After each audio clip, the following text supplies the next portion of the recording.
Et salut à toutes les personnes qui nous regardent en rediffusion sur YouTube. Je vous rappelle que vous pouvez vous abonner et liker cette vidéo, ça supporte énormément la chaîne. Et vous pouvez aussi me retrouver personnellement sur Twitch et sur YouTube. Tous les liens sont en description. Bonjour à tous qui rejoignent le live, qui ont même pas forcément dit bonjour sur le chat. On vous voit, on sait que vous êtes là, vous regardez en soum soum le live.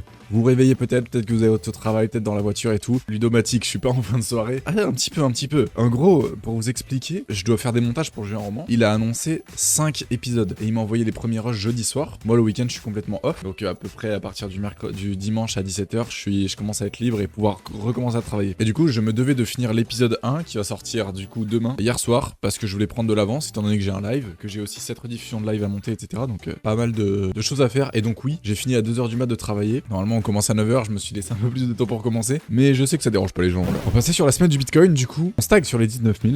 Ce qui me paraît être un bon niveau. Penses-tu que nous sommes sur le bottom ou il sera encore plus bas? Bien sûr, tout dépend de la macroéconomie. Exactement, tout dépend de la macroéconomie. Je pense que si ça ne tiendrait qu'au Bitcoin, il serait sur son bottom. Je vais vous expliquer pourquoi. Bon bref, du coup, petite mèche à 18 000. On n'a pas été plus loin cette semaine. On est quand même descendu pas mal. On a fait une espèce de flash crash. Mais c'était aussi dû au fait qu'il y a eu l'annonce des taux par la Fed. Et donc, à ce moment-là, il s'est vraiment passé des dingueries. Je sais pas si en une minute, on pourra remonter assez pour aller voir ce qui s'est passé. Voilà, exactement. Vous voyez ici, tout était plat. Et là, vous voyez, on arrive vers les annonces des taux et ça a fait nimp, ça a fait complètement nimp. Voilà, là c'est le bon moment pour les scalpers de prendre des longues, des shorts et tout. Vous avez vu, on a fait un pump à 3%, presque aux 20 000, pour ensuite, au moment où il y a eu l'annonce, redescendre jusqu'au 18 600 quoi. Impressionnant, très impressionnant. Et puis après, par la suite, dans le courant de la soirée, on y est remonté un petit peu, parce que les gens du coup ont racheté, étant donné qu'ils voyaient que c'était assez bas. Puis ensuite, ça a beaucoup revendu, pour ensuite redescendre et faire justement cette mèche à 18 100.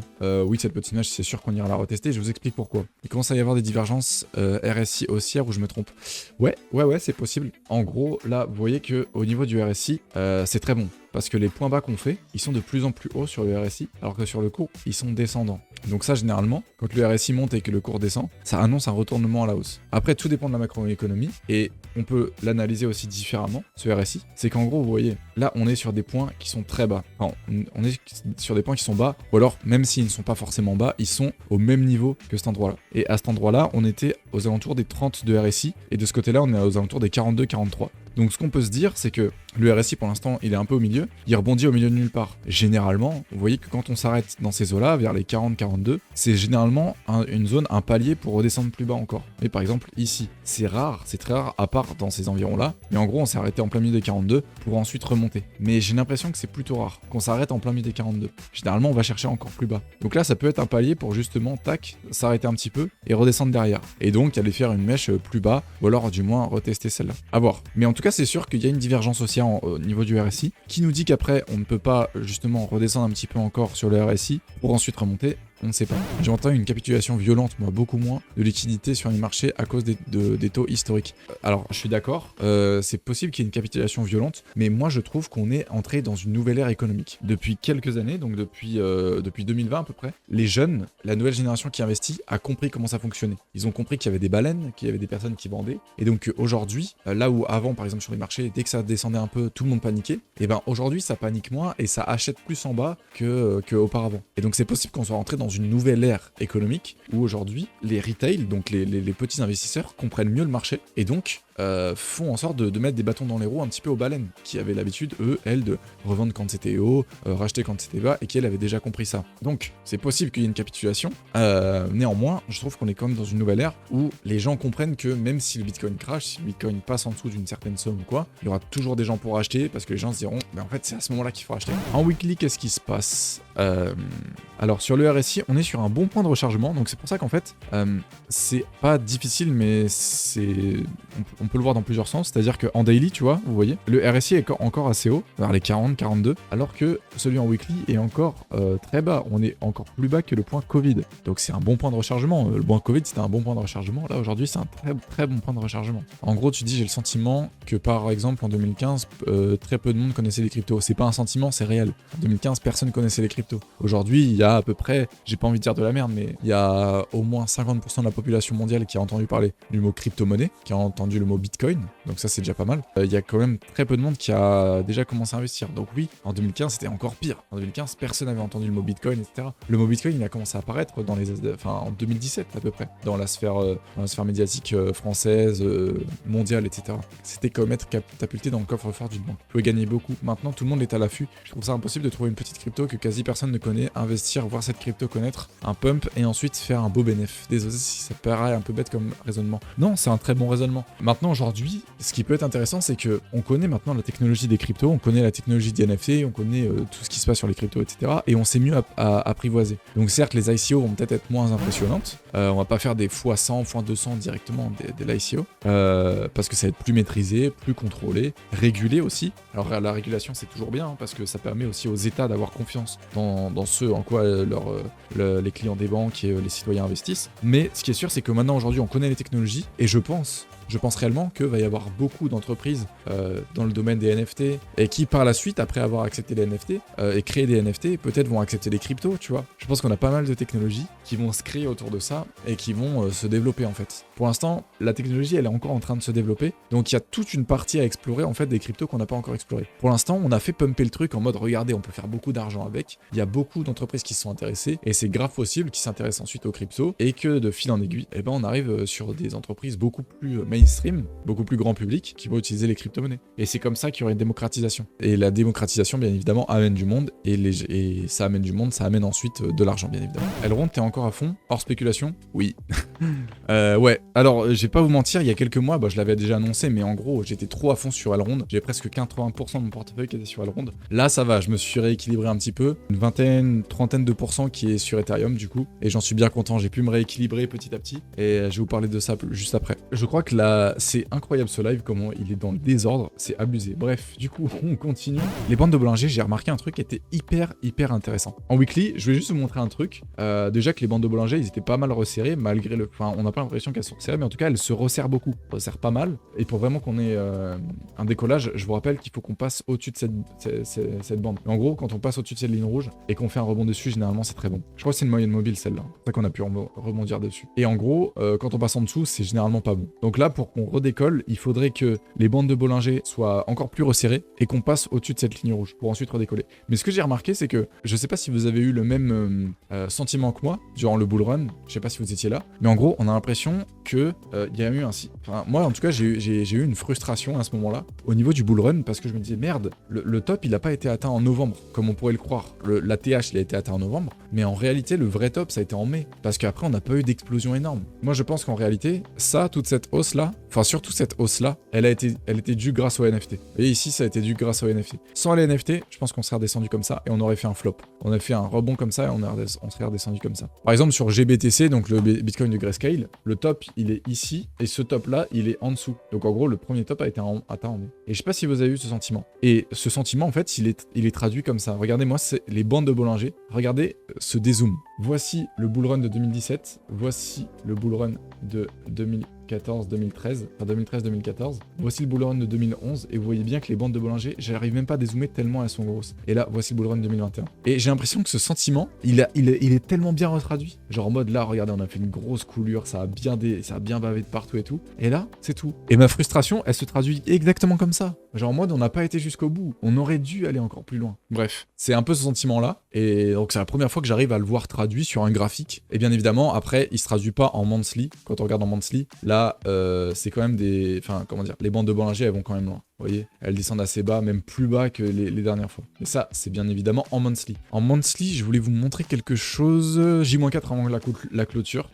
Et si on clôture, ça sera la pire clôture depuis octobre 2020. Et encore en octobre 2020, c'était une clôture à la hausse. Donc on peut dire limite que c'est la pire clôture depuis septembre 2020. En gros, ça fait 2 ans que on n'a pas fait une clôture pire que ça. Incroyable. Si on clôture là, bien évidemment. Peut-être qu'à la fin du mois, on va remonter aux 20 000, que je pense pas, en réalité. À part si la BCE annonce des trucs bien, ou je sais pas, ou qu'il y a une news ou quoi, que ça pump à court terme.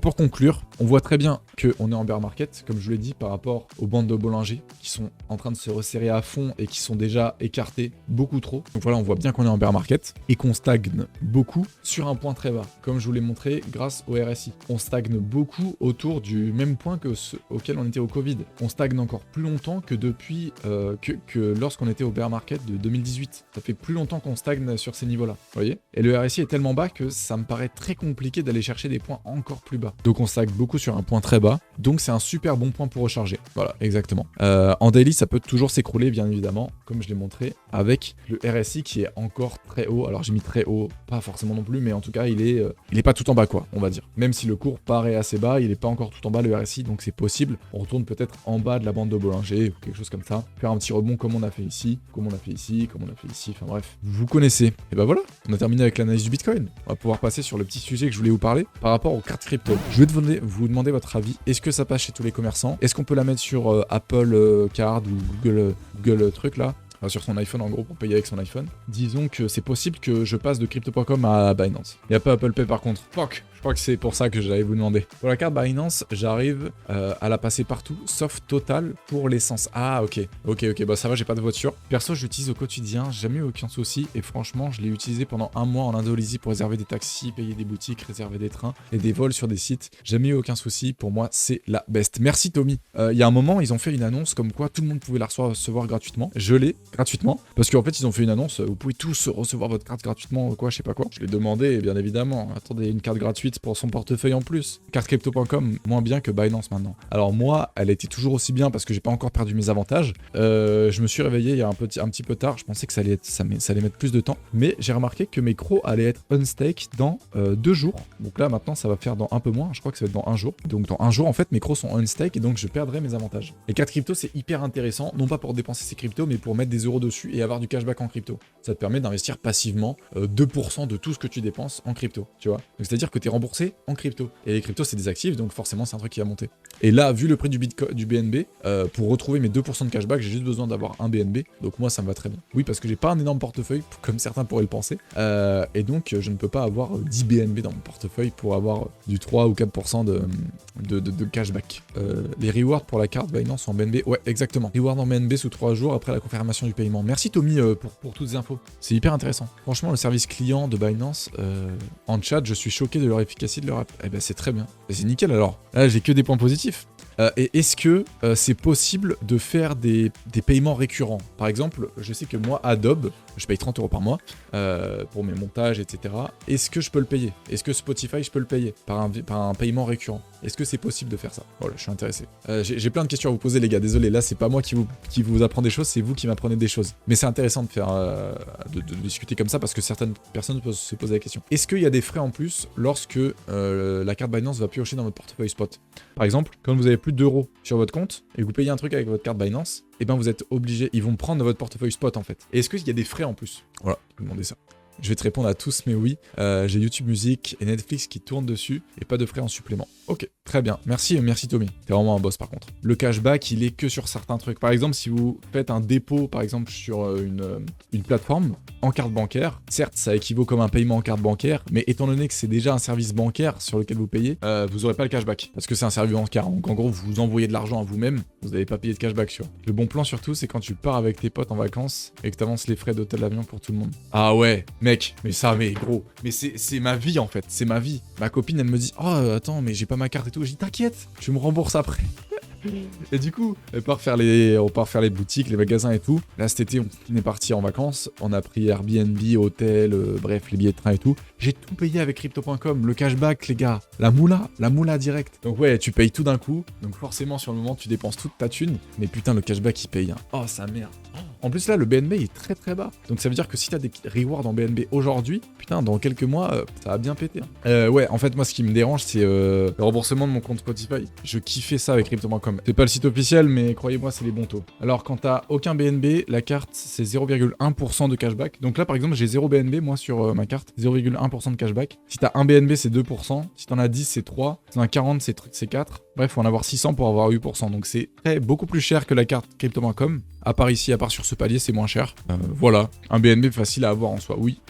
Voilà, je vais revendre mes crocs. Par contre, les crocs, les gars, pire move de ma vie, vraiment.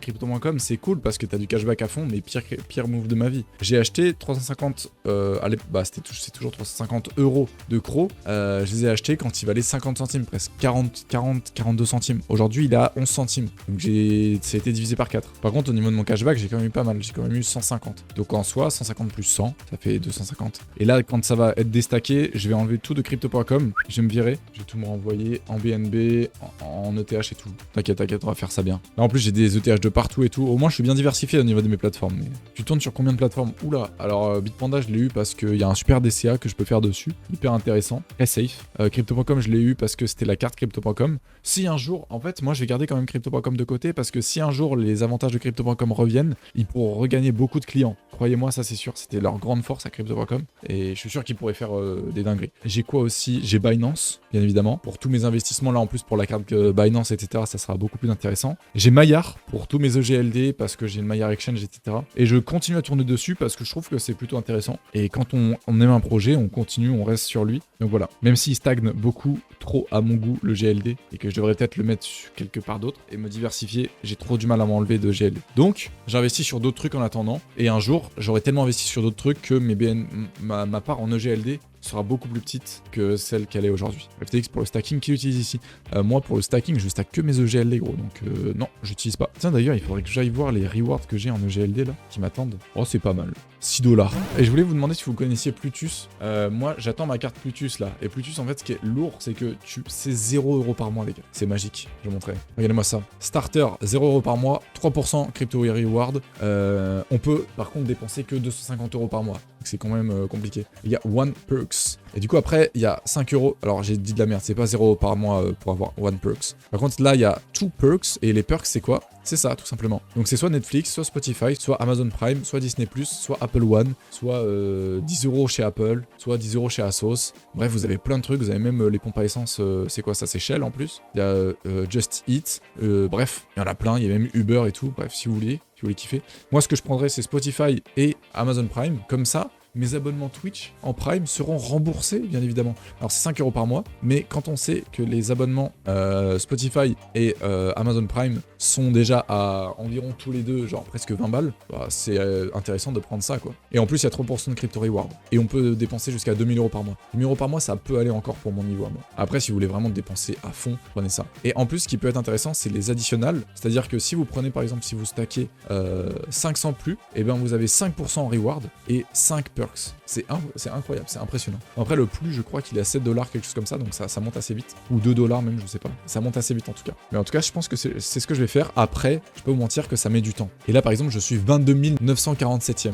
Il y a une semaine j'étais 22 948e. Et ça va arriver dans 5 semaines, t'inquiète pas. Enfin bref, ça avance très peu rapidement. Et j'ai l'impression que je vais pas recevoir ma carte avant des années quoi. Donc voilà, pour l'instant je vais utiliser la carte Binance. Et voilà. En tout cas moi ce que j'attendrais beaucoup de cette carte c'est de pouvoir payer Amazon Prime parce que ça coûte hyper cher et puis c'est un des trucs que j'achèterais le plus en fait, enfin que je pourrais payer le plus notamment pour Amazon Prime Vidéo, notamment sur la Ligue 1 et tout parce que moi je suis fan de foot et Spotify aussi bien évidemment. Spotify pour les lives c'est ultra important. Donc voilà. Et YouTube, n'hésite pas à t'abonner et à liker la vidéo. Bien évidemment, tu peux encore une fois retrouver tous mes réseaux en description. Ça fait plaisir. Merci à tous. C'était Alex. Salut.